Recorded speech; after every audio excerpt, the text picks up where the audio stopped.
कि 25 तारीख को एक महिला जो कि सब्जी बेचने जाती है अंबिकापुर में, शाम को गई थी और रात को 10 बजे के आसपास लौट जाती है।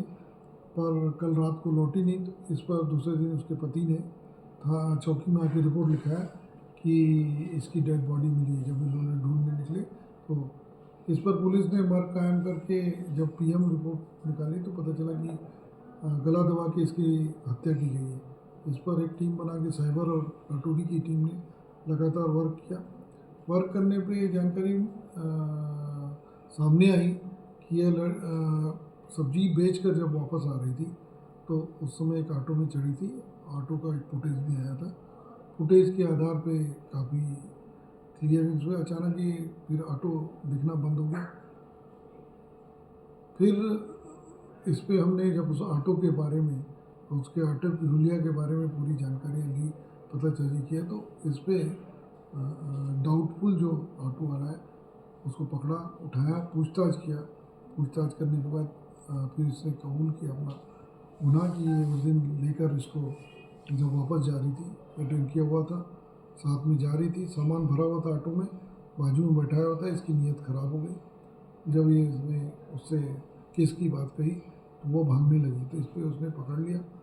पकड़ने के पे भागने लगी तो ये फिर गड्ढे में गिर गई। गड्ढे पे गिरने पे इसने उसके विरोध करने पे ज़ोर से दबाया तो उसका गला दब गया था और इसी बीच कोई की उपस्थिति होने के कारण ये थोड़ा उठ के भागा था।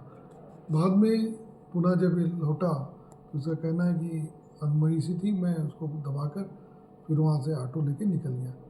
पूरा इसने बताया है। इस पर इसको गिरफ्तार किया जा रहा है और गिरफ्तार करके न्यायिक रिमांड में भेजा जा रहा है। क्या सर, जो मृतका थी वो पहले से इसको जानती थी या सिर्फ लिफ्ट लिया था? वो मृतिका जो है कि लगातार उसका सब्जी का व्यवसाय था। वो लटोरी से अंबिकापुर जाती थी, सब्जी बेचती थी और वापस आती थी। इसमें कई बार परिचितों के साथ भी जाती थी, कई बार ऑटो या बस से भी आती थी। उसी दौरान ये ऑटो वाला मिला तो इस ऑटो में वह अपने घर वापस आ रही थी। मतलब पहचान के बैठी थी या फिर लिफ्ट ली थी इससे? नहीं, ये लिफ्ट के तौर पे था। पहचान का तो अभी तक इसने बताया नहीं है। सर, लेकिन कहीं ना कहीं एक बड़ा चुनौती भी है कि जो ऑटो रिक्शा है, ये ऑटो रिक्शा जो चालक हैं यहाँ पर, वो उनके पास कोई बैच नहीं है, कोई पहचान नहीं है। ऐसे में आगे भी ऐसी घटनाएं ना हो, उसके लिए क्या कोई प्रयास किया जाएगा? निश्चित तौर पे आपका कहना सही है, क्योंकि ये एक कहीं भी ऑटो अगर चलता है तो उसमें ऑटो के एक आइडेंटिफिकेशन, साथ ही चालक का डिटेल, उसके बिल्ले भी होते हैं। तो वो चीज़ें इसमें दिन नहीं पाएगी। उसके लिए ज़रूर से प्रयास करके एक ऐसी व्यवस्था बनाई जाए कि कोई भी यात्री जब जाए तो उसको भी एक आइडेंटिफिकेशन रहे और वो अपनी सुरक्षा महसूस कर सके। जैसा कोई आपका रात का समय हो या नशे में हो तो जो डिटेल हो वो अपने घर वालों को शेयर करें कि किसके साथ बैठे हैं, कहाँ जा रहे हैं, इस टाइप का। बिल्कुल, उस समय इनको बताना भी चाहिए कि मैं इस गाड़ी में बैठी हूँ। गाड़ी का नंबर भी, हुलिया भी बिल्कुल उसके सामने बताना चाहिए इस जगह। तो इसका साइकोलॉजिकल बहुत असर भी होता है कि आगे वाला भी समझता है कि इसके तो मेरे बारे में डिटेल जानकारी। तो ऐसे अपराधी जो ये सोच कर कि हम इनको लेके जा रहे हैं, किसी ने नहीं देखा है कार्रवाई के, तो एक आसान भी मिलता है। ज़रूरत पड़े तो ऑटो में, अगर ऑटो का नंबर है, चढ़ते वक्त ऑटो का नंबर भी बताया जा सकता है। अगर स्मार्टफोन यूज़ कर रहे हैं तो फ़ोटो खींच के परिवार में डाला भी जा सकता है।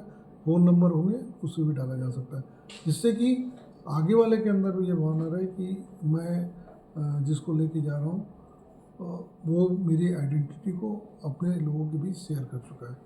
तो ऐसे जो असामाजिक रूप से या गलत भाव रखने वाले लोग या अचानक जिनके भाव, तो इसमें कमी आ सकती है।